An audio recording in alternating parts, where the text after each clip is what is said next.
Hello everyone, welcome to the channel little panda learner. Hello friends, आज हम पढ़ेंगे class 5 की ईवीएस की बुक अवर वंडरस वर्ल्ड की यूनिट 1 लाइफ अराउंड अस का chapter 1 water the essence of life. Life around us का मतलब होता है हमारे आसपास का जीवन। जीवन यानी जानवर, पशु पक्षी, इंसेक्ट्स और इंसान। और मेन बात यह है कि सभी का जीवन डिपेंड करता है नेचर की कुछ चीज़ों पर, जैसे कि मिट्टी, हवा, पानी और सनलाइट। इस यूनिट में हम समझेंगे कि लिविंग बीइंग्स जो होते हैं वो नेचर के साथ तालमेल बिठाकर अपनी लाइफ जीते हैं और उनको जिस भी चीज़ की ज़रूरत होती है वो अपने आसपास के नेचर से उस चीज़ को यूज़ कर लेते हैं। और ऐसे लिविंग बीइंग्स, चाहे वो मनुष्य हो, जानवर हो या इंसेक्ट्स हो, प्रकृति की गोद में बहुत ही खुश रहते हैं। इसी के साथ अब हम चैप्टर 1 की स्टार्टिंग करते हैं। Water the essence of life, मतलब पानी जो कि जीवन का आधार है, जीवन के लिए बहुत ज़रूरी है। It is raining. Afreen rushed to the window where Jyoti was already watching tiny raindrops slide down the glass. बारिश हो रही थी और आफरीन खिड़की के पास जाती है जहाँ पर ज्योति पहले से ही खड़ी है और नन्ही नन्ही रेन ड्रॉप्स को, बूंदों को, बारिश की बूंदों को शीशे के ग्लास पे से गिरते हुए देख रही है। Where do you think all this water comes from and where does it go? तुम्हें क्या लगता है कि ये पानी कहाँ से आता होगा और कहाँ को जाता होगा? Asked आफरीन। आफरीन ने पूछा ज्योति से। Come, let us follow the journey of water. तो चलो पानी की यात्रा देखते हैं। But first, let us see how much water there is on earth. लेकिन पहले हम ये जान लें कि अर्थ पे आखिरकार पानी कितना है। Although most of the earth's surface is covered with water, the majority of it is salty, leaving less amount of fresh water. वैसे तो अर्थ के सरफेस पे ज़्यादातर पानी है, ज़मीन से ज़्यादा पानी का हिस्सा है, लेकिन अधिकतर पानी जो है वो सॉल्टी है, ठीक है, नमकीन है। और इसकी वजह से जो फ्रेश वाटर है, यानी कि जो पीने लायक पानी है, वो बहुत कम है। तो आखिरकार अर्थ पे कितना पानी है ये समझेंगे। बच्चों, मान लो ये हमारी अर्थ है, ठीक है, तो इस अर्थ के आधे से आधे हिस्से में सिर्फ इतना हिस्सा जो है वो ज़मीन का मान लो और बाकी सारा हिस्सा कवर्ड है वाटर से, ठीक है। यानी कि 71% वाटर है और 29% लैंड यानी ज़मीन है। अब आप सोचोगे 71% तो बहुत सारा पानी है, तो हमें तो कभी पानी की कमी नहीं होगी, लेकिन इसमें से ज़्यादातर पानी सॉल्टी वाटर है। मान लो हमारे पास अर्थ पे जो है 100 ग्लास ऑफ वाटर है, 100 ग्लास पानी है। ये जो टोटल पानी हमने देखा था, मान लो ये 100 ग्लास पानी है, ठीक है, टोटल। तो इस 100 ग्लास में से बच्चों 97 ग्लास पानी जो है वो सॉल्टी है, नमकीन है, ठीक है, और सिर्फ 3 ग्लास पानी मीठा है, फ्रेश वाटर। और हैरानी की बात यह है कि 3 ग्लास पानी में से भी 2 ग्लास पानी तो पूरा जमा हुआ है पहाड़ों पर बर्फ और ग्लेशियर्स के रूप में, ठीक है। तो 2 ग्लास पानी भी हमारे लिए पीने के लिए उपलब्ध नहीं है ना। तो हमारे लिए पीने का पानी कितना उपलब्ध है? सिर्फ 1 ग्लास पानी। अगर 100 ग्लास ऑफ वाटर पूरी धरती पर है तो उसमें से सिर्फ 1 ग्लास पानी हमारे पीने के लिए उपलब्ध है, जो कि मिलता है हमारी रिवर्स में या फिर अंडरग्राउंड वाटर में, इस तरीके से। All living beings, people, animal, birds and plants depend on fresh water to survive. सभी जो लिविंग बींग्स होते हैं, जो भी जिंदा हैं, जैसे कि लोग, एनिमल्स या बर्ड्स या फिर प्लांट्स, सभी को पीने लायक पानी यानी फ्रेश वाटर चाहिए होता है ताकि वो जी सकें। It is essential for drinking, growing crops and carrying out daily activities. पानी तो हर चीज़ के लिए ज़रूरी है, पीने के लिए भी ज़रूरी है, फसल उगाने के लिए भी, और डेली एक्टिविटीज़ जैसे कि कपड़े धुलना, बर्तन धुलना या खाना पकाना, इन सभी रोज़ाना के कामों में भी पानी की ज़रूरत होती है। Many plants and animals also live in fresh water, और बहुत सारे तो प्लांट्स और एनिमल्स पानी में ही रहते हैं। Without water life would not be possible, और ये बात बिल्कुल सच है कि पानी के बिना तो धरती पर जीवन संभव ही नहीं था। Now imagine if all the water on earth were in this glass, then the fresh water would only be as much as a teaspoon. अब यहाँ पर एक एग्जाम्पल से दे रखा है कि आप सोचो कि आपके पास टोटल 1 ग्लास पानी है धरती पर, तो उसमें से सिर्फ 1 चम्मच पानी ही पीने लायक होता है। आगे देखिए, डिस्कस। अब हमें डिस्कस करके आंसर बताना है। Do you think we can drink water present in oceans? क्या आपको लगता है कि जो समुद्रों में और महासागरों में पानी होता है वो हम पी सकते हैं, ड्रिंक कर सकते हैं? तो इसका आंसर होगा no, we can not drink water present in the oceans because it is very salty. ये पानी बहुत नमकीन होता है, इसीलिए इसे हम पी नहीं सकते। Question second, what can ocean water B used for? तो फिर ये समुद्र का पानी या महासागरों का पानी किस चीज के लिए इस्तेमाल होता है? So ocean water can be used for making salt. Ocean के पानी से हम सॉल्ट यानी नमक बनाते हैं। आगे एक इंफॉर्मेशन देखेंगे डू यू नो में। The salt pans of Gujarat are vast flat lands where sea water is dried to collect salt. It is one of the largest salt producing areas in India. तो गुजरात में जो है वो salt पैंस बहुत ज़्यादा आपको देखने को मिलेंगे, जहाँ पर समुद्र के पानी को सुखाकर ड्राई करके और फिर नमक इकट्ठा किया जाता है। बेटा ये सॉल्ट पैंस का मतलब होता है नमक की क्यारियां, जो कि आप इस पिक्चर में भी देख पा रहे हो कि नमक की छोटी छोटी क्यारियां बनी हुई हैं। इनमें समुद्र के पानी को इकट्ठा किया जाता है और फिर वो समुद्र का पानी धीरे धीरे सूरज की रोशनी से सूखता है और सूखने के बाद हमारे पास ये व्हाइट सॉल्ट मिल जाता है हमें। ठीक है, तो इंडिया में गुजरात में सबसे ज्यादा सॉल्ट बनाया जाता है। इसके बाद आती है एक्टिविटी नंबर 1। इस एक्टिविटी में पूछा गया है where can we find fresh water? हमें साफ पानी कहाँ मिल सकता है पीने लायक? Identify the different fresh water sources from the image given below and write their names. तो आपको ये इमेजेस दी हुई हैं, इनको आपको आइडेंटिफाई करना है, पहचानना है और इनके नाम बताने हैं। यहाँ पर फर्स्ट पिक्चर है एक तालाब की, तालाब को हम बोलते हैं पोंड। सेकेंड पिक्चर है बच्चों ओशियन, महासागर की, OCEAN ओशियन। नीचे की तरफ इधर है लेक और सबसे नीचे है रिवर। इधर है एक कुआं, वेल। इन ये सभी सोर्सेज ऑफ फ्रेश वाटर हैं। यहां पर ये जो बर्फ जमा है इसको बोलते हैं हम ग्लेशियर्स। ये देखिए जमीन के अंदर जो पानी है इसको हम बोलते हैं ग्राउंड वाटर। और ये हो रही है रेन। रेन को हम प्योरेस्ट फॉर्म ऑफ वाटर भी बोलते हैं, कि सबसे ज्यादा साफ पानी होता है बरसात का। तो ये हैं हमारे sources of water. Jyoti was curious, is there water in the air too and is snow a form of water? Jyoti अब जानने की इच्छुक थी। क्यूरियस मतलब जानने की इच्छा करती है हमारे मन में, क्या हवा में भी पानी होता है? और क्या ये जो स्नो गिरती है यानी बर्फ जो गिरती है वो भी पानी का ही रूप है? Water has different forms, water के अलग अलग रूप होते हैं। We already know the different forms of water, liquid as in rain, solid as in ice and vapor as in steam. Let us understand more about this through a simple activity.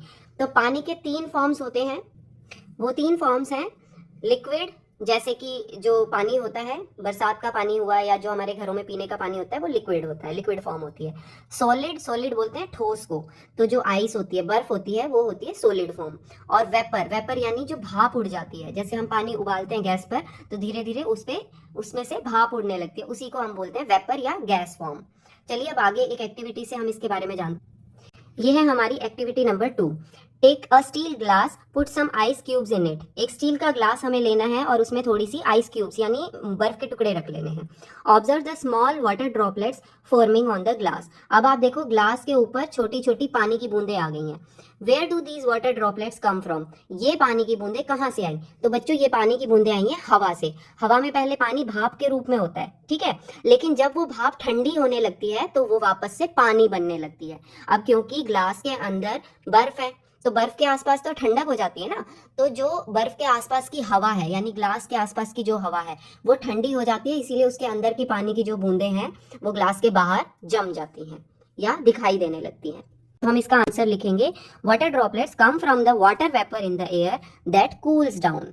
Second question, what happens to the ice cubes after they are left in the glass for some time? अगर हम बर्फ के टुकड़ों को glass में ही छोड़ देते हैं थोड़े टाइम के लिए तो फिर क्या होगा? तो हम सबने देखा है कि वो बर्फ के टुकड़े जो हैं वो पिघल जाते हैं और पूरा पानी बन जाता है, ठीक है, जैसे कि इस ग्लास में दिख रहा है। After some time the ice cube melt, पिघल जाता है, and turns into liquid water, और फिर वो पानी बन जाता है। Third question, if we heat water, अगर हम पानी को गर्म करते हैं, what will happen to it? तो फिर क्या होगा? तो अगर हम पानी को गर्म करते हैं तो पानी पहले तो बॉयल होने लग जाएगा, उबलने लग जाएगा, और फिर वो पानी से भाप में कन्वर्ट होने लगेगा, वाटर वेपर्स बनने लगेंगे, ठीक है, तो धीरे धीरे पानी कम होने लगेगा। Okay, so we will write if we heat water it will start boiling and then it will change into water vapours. In the above activity, what forms of water do you see?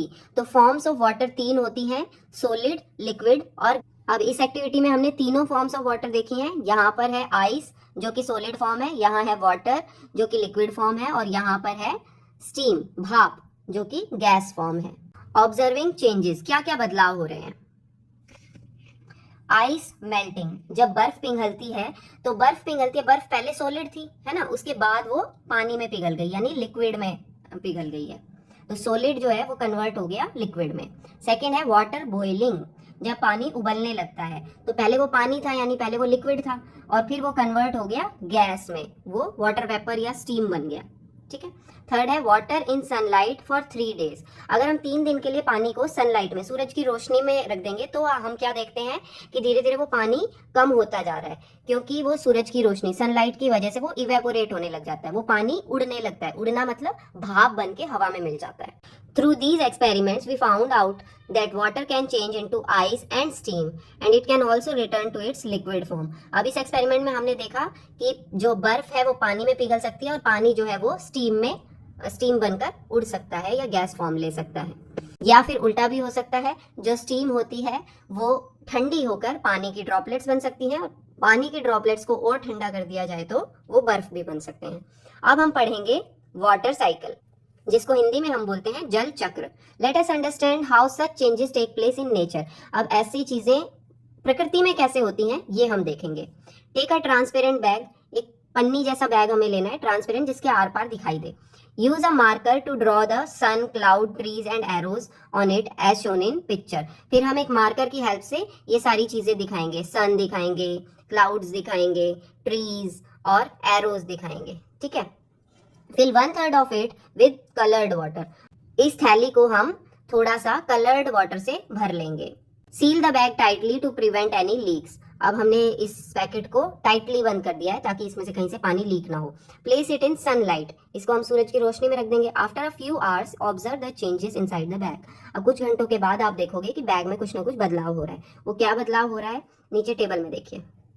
इस table में लिखा है I observe, मतलब मैंने देखा, I wonder, फिर मैंने सोचा कि ऐसा क्यों हुआ, और फिर इट इज़ बिकॉज ऑफ, यानी कि मुझे अब आंसर मिल गया है कि ऐसा क्यों हुआ, ठीक है। तो फर्स्ट देखते हैं, वाटर हीट्स अप, पानी गर्म होता है।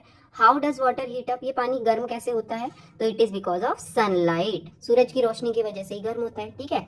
अब सेकेंड पॉइंट है, हमने जो देखा, water droplets formed inside the cover, ये जो थैली थी इसके अंदर छोटी छोटी पानी की बूंदें बन गई। अब मैं सोच रही हूँ कि ये पानी की बूंदें कहाँ से आई, where does the water droplets come from, ठीक है। As you have seen in the above activity, the sun's heat causes the water to turn into water vapors।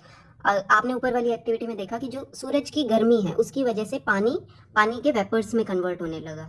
When the water vapor cools, it forms small droplets inside the bag। और जब वही water vapours ठंडे होने लगते हैं तो वो धीरे धीरे वापस से पानी की ड्रॉपलेट्स में, पानी की बूंदों में कन्वर्ट होने लगते हैं बैग के अंदर।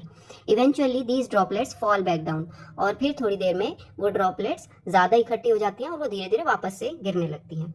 सिमिलरली इन नेचर, अब प्रकृति में भी ऐसा ही होता है कि जो ये सूरज की रोशनी होती है वो अलग अलग वाटर सोर्सेज पे गिरती है, जैसे कि ओशियन पे, रिवर्स पे, और जिसकी वजह से वाटर वेपर्स बनते हैं, ठीक है। ये देखो यहाँ पर जो है ये पानी के ऊपर सूरज की रोशनी जब पड़ रही है तो वाटर वेपर्स बन रहे हैं, वाटर वेपर्स बनेंगे तो वो ऊपर की तरफ उड़ेंगे, ठीक है।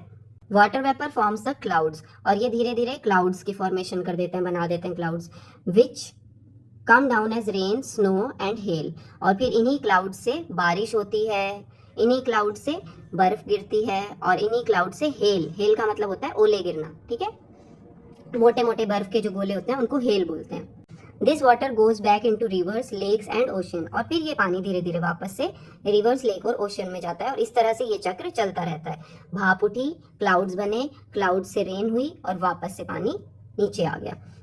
This constant circular movement of water in nature is called water cycle, और इसी चक्र को बोलते हैं water cycle. Ground water, let us find out what happens to rain water when it comes down. अब ये बारिश का पानी जब जमीन पर आता है तो इस पानी का क्या होता है, एक्टिविटी 4 में देखते हैं। सिंपल सी एक्टिविटी है, टेक अ ट्रांसपेरेंट ग्लास, एक कांच का ग्लास देखेंगे जिसके आर पार दिखाई देता है।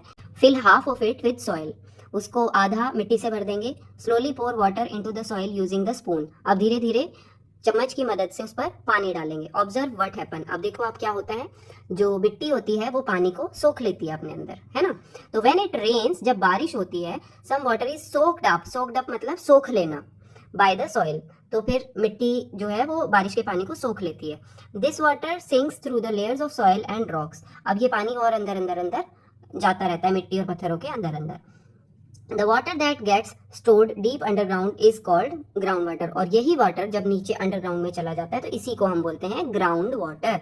वी डिग वेल्स, डिग मतलब खोदना, हम कुएं खोदते हैं, बोरवेल्स खोदते हैं, ट्यूबवेल्स खोदते हैं, हैंड पंप्स यानी नल के लगाते हैं, to draw this water from the ground for our use, ताकि हम इस पानी को बाहर निकाल सकें और इसका इस्तेमाल कर सकें। और जब हम ग्राउंड वाटर को यूज करते हैं तो वो कम होता चला जाता है, लेकिन जैसे ही बारिश आती है तो वो फिर से रिचार्ज हो जाता है। रिचार्ज मतलब फिर से भर जाता है पानी ग्राउंड में। एक्टिविटी नंबर 5 देखिए, tick the image that will help in ground water recharge. अब इनमें से आप देखो कि कौन सी इमेज में ग्राउंड वाटर रिचार्ज पॉसिबल है, यानी कि ग्राउंड में पानी अंदर सोखा जा सकता है, वो कौन सी इमेज। कंक्रीट रोड, पक्की सड़क पे ग्राउंड पानी रिचार्ज नहीं हो सकता। ग्रीन लॉन, हाँ अगर हरा भरा मैदान है या फिर मिट्टी का मैदान है तो उसमें ग्राउंड वाटर रिचार्ज हो सकता है। पेव्ड एरिया, जिस पर पत्थर लगे हुए हैं उस एरिया में भी ग्राउंड वाटर रिचार्ज नहीं होता है। In cities with many cemented surface, rain water can not go into the ground easily, which stops ground water from getting recharged. शहरों में क्या होता है कि सीमेंटेड सरफेस होता है, सीमेंटेड सड़कें होती हैं या फिर जमीन भी सीमेंटेड होती है ज़्यादातर, तो इसकी वजह से ग्राउंड के अंदर ये बारिश का पानी नहीं जा पाता है और जिसकी वजह से वहाँ का पानी ग्राउंड वाटर जो है वो रिचार्ज नहीं हो पाता। Open uncovered areas allow water to seep into ground. अगर कोई एरिया खुला हुआ है तो उसमें से ग्राउंड के अंदर पानी सोखा जा सकता है, ग्राउंड के अंदर पानी जा सकता है। Soak pits, ponds, human made lakes and planting more trees help rain water return underground. अगर हम खड्डे खोदते हैं जिनको कच्चा रखा जाता है, पक्का नहीं किया जाता, या फिर हम तालाब बनाते हैं या फिर हम ज़्यादा से ज़्यादा पेड़ लगाते हैं तो रेन वाटर जो है वो अधिक से अधिक अंडरग्राउंड में पहुंच पाता है। सरफेस वाटर, सरफेस वाटर का मतलब होता है जो धरती के ऊपर वाटर हमें दिखाई देता है। Rivers, ponds, lakes etcetera are the natural sources of fresh water in addition to ground water. अब ग्राउंड वाटर के साथ साथ हमें ये सरफेस वाटर भी मिलता है जो कि नेचुरल फ्रेश वाटर है, ठीक है, वो मिलता है हमें नदियों से, तालाबों से, झीलों से। Do you ever wonder how river flows. क्या कभी आप सोचते हो कि ये नदियाँ बहती कैसे हैं, टेढ़ी मेढ़ी बह जाती हैं, किस हिसाब से बहती हैं। A river often begins its journey from up in the mountains and flows down across the land. Let us understand this through an activity. जो रिवर होती है वो हमेशा पहाड़ों से यानी ऊंचाई से बहती है और नीचे की तरफ बहती है, ठीक है। तो ये कैसे अपना रास्ता बनाती है ये हम एक एक्टिविटी से देखेंगे। एक्टिविटी नंबर 6, इसके लिए हमें ज़रूरत होगी एक पुराने अखबार की, old newspaper, and a cup of mustard seeds और सरसों के दानों की, या फिर कोई भी छोटे छोटे दाने होंगे हमारे पास वो भी चल जाएंगे। प्रोसीजर, तरीका क्या है। Take a sheet from newspaper and crumple it to create folds. हम एक न्यूज़पेपर की शीट लेंगे और उसको हम अपने हाथ में उल्टा सीधा मोड़ लेंगे, मुट्ठी बंद करके मोड़ सकते हैं, ठीक है। Press it down so that the slopes are gentle. अब हम इसको थोड़ा सीधा कर लेंगे। इसके बाद हम अखबार के ऊपर की साइड से सरसों के दानों को डालना शुरू करेंगे। Observe the movement of the seed. अब आप देखिए कि ये सरसों के दाने किस तरीके से इधर उधर अखबार पर जा रहे हैं। What did you observe about the mustard seeds. आपने इन सरसों के दाने के बारे में क्या ऑब्जर्व किया। तो हमने ये देखा कि जहाँ से न्यूज़पेपर ऊंचा था वहाँ से ये रोल डाउन होकर गिरते हुए नीचे की तरफ आ गए। इसी तरह से पानी भी पहाड़ों से गिरते हुए आ जाता है, ठीक है। Are they moving in the straight line और do they spread out in the different directions. तो क्या ये सरसों के दाने सीधी लाइन में आ रहे हैं या अलग अलग डायरेक्शन में आ रहे हैं। तो हम देख पा रहे हैं कि अलग अलग डायरेक्शन में जा रहे हैं, और वो किस वजह से, क्योंकि जो शेप है न्यूज़पेपर की वो थोड़ी अलग अलग हो रखी है, कहीं से ऊंचा कहीं से नीचा। Third question, are they collecting in some areas, do they gather like water gathers in lakes, rivers and so on. क्या ये किसी एरिया में इकट्ठे हो रहे हैं, और क्या ऐसा ही होता है नदियों के साथ भी कि कहीं पर वो चौड़ी हो जाती हैं, फैल जाती हैं, और कहीं पर वो अपना रास्ता बनाकर आगे निकल जाती हैं। तो हाँ, ये सीड्स जो हैं ये किसी एक लो एरिया में यानी कि एक निचले हिस्से में इकट्ठे हो रहे हैं, वैसे ही जैसे नदियाँ भी कहीं कहीं इकट्ठी हो जाती हैं, कहीं झीलें बन जाती हैं, कहीं झरने बन जाते हैं, ठीक है। Water flows stops and curves according to shape of land formation in its path. The flow of water can also change the shape of land. पानी तो हमेशा जमीन की बनावट के हिसाब से अपना रास्ता बनाता है और कभी कभी पानी जो है वो जमीन की शेप को भी बदल देता है। डिस्कस, अब आपस में बातचीत करनी है। On the basis of activity 6 with mustard seed discuss how some rivers flow towards the Arabian Sea while some flows towards the Bay of Bengal. अब हमारे देश में बहुत सारी नदियां बहती हैं, तो एक्टिविटी 6 के हिसाब से, यानी कि ये जो सरसों के दाने हमने बिखेरे हैं उसी हिसाब से हमें देखना है कि हमारे देश की कौन सी नदी किस तरफ के सागर में गिरती है। उससे पहले हम एक बात जानते हैं। डू यू नो, क्या आप जानते हैं, the Luni river originated in the Aravalli range of Rajasthan is only major Indian river that does not drain into the sea, instead it ends up in the marshy lands of Rann of Kutch in Gujarat. Luni river एक ऐसी नदी है भारत की जो Rajasthan Aravalli hills से शुरू होती है और वो किसी भी सागर में नहीं मिलती है। और लूनी रिवर जो है वो गुजरात के कच्छ के रण में ही, कच्छ का रण बेटा वो है एक बहुत बड़ा रेगिस्तान है, तो रेगिस्तान में रेत होती है, उसी रेत में वो नदी पूरी सोख ली जाती है। नदी का सारा पानी उसी रेगिस्तान के रेत में सोख लिया जाता है और वो नदी वहीं पर खत्म हो जाती है। बाकी सारी भारत की नदियां या तो अरब सागर में मिलती हैं या बंगाल की खाड़ी में मिलती हैं। ये देखिए कितनी सी प्यारी सी पिक्चर है जिसमें माउंटेन्स, वाटरफॉल, रिवर, नदी देखो कैसे बह के आ रही है। यहाँ पर ड्यून ड्यून होते हैं, रेती के जो छोटे छोटे पहाड़ बन जाते हैं। यहाँ पर लेक, एक झील बन गई है जहाँ पानी इकट्ठा हो गया है।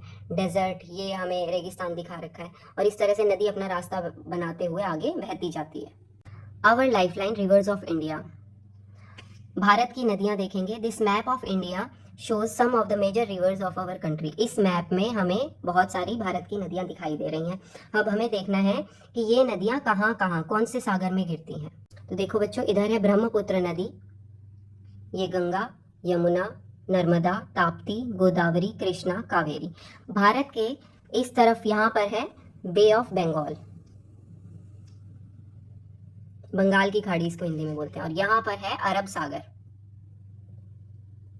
इस तरफ। ठीक है, तो कुछ नदियां हैं वो अरब सागर में गिरती हैं और कुछ नदियां बे ऑफ बंगाल में गिरती हैं। हमें यही देखना है कौन सी नदी किस तरफ गिरती है। तो आपको सिर्फ दो नदियां इनमें से याद रखनी है कि ये जो नर्मदा नदी है और ताप्ती नदी है, ये दोनों नदियां गिरती हैं अरब सागर में। ठीक है, और बाकी सारी नदियां आ रही हैं बे ऑफ बंगाल में। ब्रह्मपुत्र नदी भी बे ऑफ बंगाल में जाती है, गंगा और यमुना नदी भी इधर ही आती हैं, गोदावरी नदी, कृष्णा नदी, कावेरी नदी, ये सभी बे ऑफ बंगाल में जाती हैं। सिर्फ नर्मदा और ताप्ती नदी अरेबियन सी में जाती है। तो यही हमारी एक्टिविटी थी, फॉलो द फ्लो। यहाँ पे हमें रिवर के नाम लिखने हैं, सभी रिवर्स के मैप में से देख के लिख लेंगे। उसके बाद move towards Bay of Bengal और move towards the Arabian Sea. ये बे ऑफ बंगाल में गिर रही है या अरेबियन सी में, ये आपको बताना है। तो गोदावरी नदी कहाँ गिरती है, हम अपने मैप में देख लेंगे, ये है गोदावरी नदी। ठीक है, और ये गिर रही है बे ऑफ बंगाल में, तो हम बे ऑफ बंगाल पे टिक कर देंगे और अरब सागर पर क्रॉस कर देंगे। नर्मदा नदी, नर्मदा रिवर जो है वो ये वाली है और ये गिर रही है अरब सागर में, तो यहाँ पर टिक हो जाएगा, यहाँ पर क्रॉस। इसी तरह से बाकी सारी रिवर्स को आप देख के यहाँ पर कंप्लीट करिए इस टेबल। अब है लाइफ इन वाटर, पानी में जीवन कैसे होता है। Afreen notice that rain had filled up the pond near the school ground. Afreen ने देखा कि स्कूल के पास वाला तालाब जो है वो पूरा भर गया है। शी कॉल्ड आउट टू ज्योति, उसने ज्योति को बुलाया। कम एंड लुक, आओ और देखो। They could see tiny fish swimming and a small frog sitting on a lotus leaf. उन्होंने देखा कि छोटी छोटी मछलियां स्विमिंग कर रही हैं और एक छोटा सा फ्रॉग है वो लोटस के पत्ते पर बैठा हुआ है, कमल के पत्ते पर बैठा हुआ है। It is wonderful to see the variety of plants and animals living in water. बड़ा मज़ा आता है पानी के अंदर लाइफ को देखते हुए, अलग अलग प्लांट्स और एनिमल्स को देखते हुए। How are they different from those living on land. अब ये अलग कैसे हैं जो कि धरती पर रहते हैं प्लांट्स और एनिमल्स, उनसे अलग कैसे हैं पानी वाले प्लांट्स और animals. Complete the following table discussing with peers about the characteristics of animals on land and animal in water. हमें आगे की टेबल फिल करनी है और बताना है कि पानी के एनिमल्स और ज़मीन के एनिमल्स कैसे अलग हैं। फर्स्ट डिफरेंस बता रखा है, can not breathe in water. जो ज़मीन पर रहते हैं एनिमल्स वो पानी में सांस नहीं ले पाते, ब्रीद मतलब सांस लेना। एनिमल्स इन वाटर, पानी वाले animals have fins to swim, इनके पास पंख होते हैं। कैसे पंख होते हैं, उड़ने वाले नहीं, स्विम करने वाले, जैसे मछलियों के पंख होते हैं ना, उनकी वजह से वो तैर पाती हैं। तो ये एक डिफरेंस हो गया। Land animals use legs to walk और run, water animals use fins and tails to move. Land animals पैरों की वजह से एक जगह से दूसरी जगह जाते हैं और जो वाटर एनिमल्स होते हैं वो अपनी टेल और अपने फिन्स की वजह से, फिन्स यानी पंख की वजह से एक जगह से दूसरी जगह मूव करते हैं। लैंड एनिमल्स जो है वो लंग्स से सांस लेते हैं, और जो वाटर एनिमल्स हैं वो गिल्स या अपनी स्किन से सांस लेते हैं। ठीक है, लैंड एनिमल्स के फर या फिर हेयर होते हैं उनकी बॉडी पर, और जो वाटर एनिमल्स होते हैं उनकी बॉडी पर स्केल्स होते हैं, छोटी छोटी धारियां होती हैं। Live on land, land animals ज़मीन पर रहते हैं, और वाटर एनिमल्स जो है वो वाटर वाले सोर्सेज में, जैसे कि तालाब में, नदियों में या सागरों में रहते हैं। लैंड एनिमल्स की जो हड्डियां होती हैं, बोन्स होती हैं, वो उनके वेट को सपोर्ट करती हैं, जबकि वाटर एनिमल्स की जो बॉडी होती है वो बहुत लाइट वेट होती है, हल्की होती है, जिसकी वजह से वो स्विम कर पाते हैं आसानी से। इंफॉर्मेशन कार्ड, यहाँ पर अलग अलग एनिमल्स, इंसेक्ट्स और प्लांट्स के बारे में कुछ इन्फॉर्मेशन दी है। फर्स्ट है dragon fly, flies fast and Lay's eggs near water, Yeats mosquitoes. ये बहुत तेज़ उड़ती है, इसके पंख आपने देखे होंगे, फटफड़ाते हैं बहुत तेज़, और ये अपने अंडे पानी के पास देती है, और साथ ही साथ ये मॉस्किटोज खा जाती है। Water scorpion, insect with pincers, lives under water, breathes using a tail tube. ये इनके पास ये छोटे छोटे एंटीनाज होते हैं, और ये पानी के नीचे की साइड रहते हैं, और अपने बैक साइड का इस्तेमाल करके ये सांस लेते हैं। पोंड हीरोन, ये एक लंबी लंबी टांगों वाला बर्ड होता है। A bird with long legs that stand still to catch fish, ताकि वो आराम से खड़ा हो सके और अचानक से अपनी चोंच से मछली पकड़ सके। फ्रेश वाटर टर्टल, साफ पानी का कछुआ। A soft shell turtle that lives in pond and rivers, ये तालाबों और नदियों में रहने वाला एक टर्टल है जिसकी सॉफ्ट शेल होती है। Water snake, a harmless water snake that eats fish and frogs, ये नुकसान नहीं देता है और ये पानी में से फिश और फ्रॉग को खा लेता है। Reeds, edge plants, edge plants यानी जो किनारे पर प्लांट्स लगते हैं। Grow along the edges of ponds, tall and grass like, ये तालाब के किनारे एक ऊंची ऊंची घास होती है। Lotus and water lily, rooted floating, flowers float on water, roots stay in the pond bed, जो इनकी जड़ें होती हैं लोटस और वाटर लिली की, ये जड़ें पानी के अंदर होती हैं, लेकिन जो फूल होते हैं वो पानी के ऊपरी सतह पर दिखाई देते हैं हमें। Water hyacinth, free floating, a fast growing plant that floats and spreads on water, ये बहुत जल्दी जल्दी फैलता है पानी के सोर्सेज में। ये एक ऐसा प्लांट है जिसका नाम है वाटर हाइसिंथ। एक्टिविटी 8 है visit a local water body like a pond, आपको किसी तालाब के किनारे या किसी एक्वेरियम में जाना है अपने टीचर या पेरेंट्स के साथ, and observe life in and around the water body, और उस पानी के सोर्स के आसपास आपको और पानी के सोर्स के अंदर आपको लाइफ को ऑब्जर्व करना है कि वहाँ पर कौन से इंसेक्ट्स हैं, कौन से प्लांट्स हैं, बेस्ड ऑन योर ऑब्जर्वेशन। और जैसा आप देखोगे कंप्लीट द फॉलोइंग टेबल, इस टेबल को आपको कंप्लीट करना है। जैसे कि यहाँ पर आपने उस चीज़ का नाम लिख दिया फिश, फिर उसके बाद आपको बताना है माउथ या बीक कैसी है, बीक मतलब चोंच, माउथ मतलब मुंह, उस एनिमल का मुंह या उसकी चोंच जो भी है वो कैसी है। तो फिश की राउंड माउथ है फेसिंग अपवर्ड, ऊपर की तरफ। मूवमेंट थ्रू लेग्स, फीट और फिन, और वो मूव कैसे कर रहा है एक जगह से दूसरी जगह, वो इंसेक्ट या एनिमल, वो आपको यहाँ पे लिखना है कि वो पैरों से मूव कर रहा है या फिर अपने फिन्स से, पंखों से मूव कर रहा है। तो फिश जो है वो अपने फिन्स से मूव करती है। यहाँ पर रफ डायग्राम यानी वो कैसा दिखाई दे रहा है वो आपको बनाना है। तो इसी तरह से आपको अपने आसपास के वाटर बॉडी के पास जाना है और वहाँ देखना है कि आपको वहाँ पर क्या क्या दिखाई दे रहा है, उन्हीं के बारे में ये टेबल फिल करनी है। ओके, नेक्स्ट है draw the plants that you saw during the visit and label them with their local names. अब सेकंड टेबल में आपको प्लांट्स के बारे में लिखना है कि कौन से प्लांट्स आपको उस वाटर बॉडी में दिखाई दिए, उस पोंड में दिखाई दिए या एक्वेरियम में दिखाई दिए, उनका आपको नाम लिखना है, और लोकल नेम यानी आपके घर में उस चीज़ को किस नाम से पुकारते हैं वो यहाँ लिखना है। ठीक है, प्लांट फ्लोटिंग, जो प्लांट पानी के ऊपर तैर रहा है उसका नाम लिखना है। प्लांट्स अंडर वाटर, पानी के अंदर कौन सा प्लांट है वो लिखना है। Plant whose roots are in the water bed but are seen above water, और कौन से ऐसे प्लांट आपको दिखाई दे रहे हैं जिनकी रूट्स तो पानी के अंदर है लेकिन प्लांट जो है वो ऊपर दिखाई दे रहा है। जैसे हमने अभी ऊपर लोटस का प्लांट देखा था ना, कि उसकी रूट्स तो अंदर थी पानी के, लेकिन जो फ्लावर था वो ऊपर की तरफ दिखाई दे रहा था और उसकी लीफ भी ऊपर की तरफ दिखाई दे रही थी। तो ऐसा ही आपको क्या दिख रहा है वो आपको यहाँ लिखना है। अब हमारी है activity 9, take a piece of paper and put a drop of water on it, observe. अब आपको एक पेपर का पीस लेना है और उस पर पानी की ड्रॉप डालनी है, पानी की बूंद डालनी है, और फिर देखना है कि उस पानी की बूंद के साथ क्या होता है। तो उस पानी की बूंद के साथ क्या होगा, वो जो पेपर है वो उस पानी की बूंद को सोख लेगा, है ना। Second, colour the paper with a wax crayon, now put a drop of water on it, do you observe any change. अब आपको क्या करना है, इस पेपर को कलर कर देना है वैक्स क्रेयॉन से, कलर कर दिया, उसके बाद इस पर पानी की ड्रॉपलेट्स डाल दी। अब आप देखो क्या बदलाव हुआ है। तो अब हम देख रहे हैं कि वो पानी की बूंदें पेपर के अंदर सोख नहीं रहा है, पेपर है ना, क्योंकि उस पर वैक्स क्रेयॉन लगा हुआ है। अब क्योंकि पेपर सोख नहीं रहा है तो वो पानी की बूंदें पेपर की सतह पर ही इधर से उधर घूम रही हैं आराम से। Right your observation. तो यही हमारी ऑब्जर्वेशन रही थी कि जब हम पानी डालते हैं एक पेपर पे तो वो सोख कर लेता है पानी को, लेकिन अगर हम उसी पेपर को वैक्स क्रेयॉन से कवर कर देते हैं तो वो पानी की बूंदें पेपर के अंदर नहीं जाती हैं बल्कि उसके ऊपर ही रहती हैं। The waxy coating on leaves make them waterproof and keep too much water from getting inside the plant. This help the plant stay healthy and not get damaged. तो जो वाटर प्लांट्स होते हैं उनके ऊपर उनकी लीव्स के ऊपर एक वैक्सी कोटिंग, कुछ मोम जैसी कोटिंग होती है जिसकी वजह से वो वाटरप्रूफ जैसे हो जाते हैं और एक्स्ट्रा पानी उनके अंदर नहीं जाता है। इसकी वजह से वो प्लांट हेल्दी रहते हैं और ख़राब नहीं होते हैं। अगर उन पर ये वैक्सी कोटिंग ना हो तो वो पत्ते गल जाएंगे और वो प्लांट्स मर जाएंगे। ठीक है, तो नेचर ने खुद ही वाटर प्लांट्स को सेव कर रखा है, बचा रखा है। एक्टिविटी 10 देखिए, हु ईट्स हुम, कौन किसको खाता है। A river food chain game.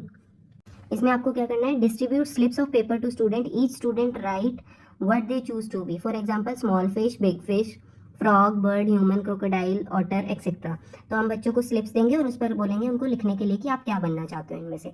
Ask the students to think about what they eat and who eats them. अब बच्चे सोचेंगे कि वो खुद क्या खाते हैं। जैसे अगर उन्होंने फिश लिखा है तो वो फिश क्या खाती है, और दूसरा वो ये सोचेंगे कि फिश को कौन खा लेता है। ठीक है, use a string to connect the students who depend on each other for food. अब हम एक धागे का इस्तेमाल करेंगे जो कि बताएगा कि ये इसको खा जाता है और वो उसको खा जाता है। ठीक है, discuss what would happen if one animal disappears. For example what if all the fish are gone. अब हमें डिस्कस करना है कि अगर इनमें से कोई एक एनिमल धरती से गायब ही हो जाए तो फिर क्या होगा। जैसे कि अगर फिश खत्म हो जाए पूरी तरह से तो फिर क्या होगा। फिश क्या खाती हैं, छोटी फिश जो होती हैं वो छोटे छोटे प्लांट्स को खाती हैं, है ना। तो अब फिश ही खत्म हो गई हैं तो छोटे छोटे प्लांट्स जो हैं वो नदी में बढ़ते जाएंगे। ठीक है, और जो इन फिश को खाता था, जैसे कि बड़ी फिश जो थी वो छोटी फिश को खा जाती थी, तो अब बड़ी फिश क्या खाएंगी, अब उनका तो खाना ही खत्म हो गया, तो धीरे धीरे बड़ी फिश भी खत्म होने लगेंगी। बड़ी फिश को जो खाता है वो खत्म होने लगेगा। तो अगर कोई भी एक चीज मिसिंग हो जाती है तो उसकी वजह से पूरी फूड चेन डिस्टर्ब हो जाती है। ठीक है, type of plants in water, पानी के अंदर के plants. Through this activity we discovered the rich variety of plants and animals that live in fresh water habitats. जो साफ पानी में रहने वाले प्लांट्स और एनिमल्स हैं हमने इस एक्टिविटी के माध्यम से जाना। These living beings have special features, इनके अलग अलग फीचर्स होते हैं जिसकी वजह से वो पानी में सर्वाइव कर पाते हैं। लाइक फ्लोटिंग, जैसे कि तैरना, लीव्स, फिन्स और लॉन्ग रूट्स, कि उनकी पत्तियां वैक्स कोटिंग वाली होती हैं। उन एनिमल्स के फिन्स होते हैं जिसकी वजह से वो मूव कर पाते हैं, या फिर कुछ प्लांट्स की लंबी लंबी रूट्स होती हैं जो पानी के अंदर होती हैं। That help them survive and grow in water. और यही जो स्पेशल क्वालिटीज़ होती हैं इन प्लांट्स या एनिमल्स की, इन्हीं की वजह से ये पानी में ग्रो कर पाते हैं और सर्वाइव कर पाते हैं। This reminds us how essential fresh water is for supporting life on earth. इससे पता चलता है कि ये साफ पानी हमारे लिए अर्थ पे जीवन को सपोर्ट करने के लिए, लाइफ को सपोर्ट करने के लिए कितना ज़रूरी है। In this chapter we learn that water exist in different forms. अब हमने इस चैप्टर में क्या क्या पढ़ा कि वाटर की 3 फॉर्म्स होती हैं, आइस, वाटर एंड वेपर, यानी कि solid, liquid and gas. We saw how water keeps moving through the water cycle. और हमने जाना कि वाटर साइकिल में क्या होता है कि पानी कैसे भाप बनता है, फिर क्लाउड्स बनते हैं, फिर वापस से रेन आते हैं और फिर वापस से नदियों में पानी आ जाता है। तो ये वाटर साइकिल से पानी बार बार कैसे आता जाता रहता है, changing its form as it travels through the air, land and sky. और ये पानी अपनी फॉर्म को भी बदलता रहता है। We also explored how aquatic plant, aquatic मतलब होता है पानी में रहने वाले, तो पानी में रहने वाले प्लांट्स और एनिमल्स के बारे में भी हमने जाना कि कैसे वो डिपेंड करते हैं पानी पर अपने सर्वाइवल के लिए। तो ये था हमारा आज का chapter number 1, water the essence of life, पानी के बारे में। आई होप आपको समझ आया होगा। इसी तरह से नई नई चीज़ों के बारे में, अपने आसपास के नेचर के बारे में जानते रहिए। अपना ख्याल रखिए। Bye bye.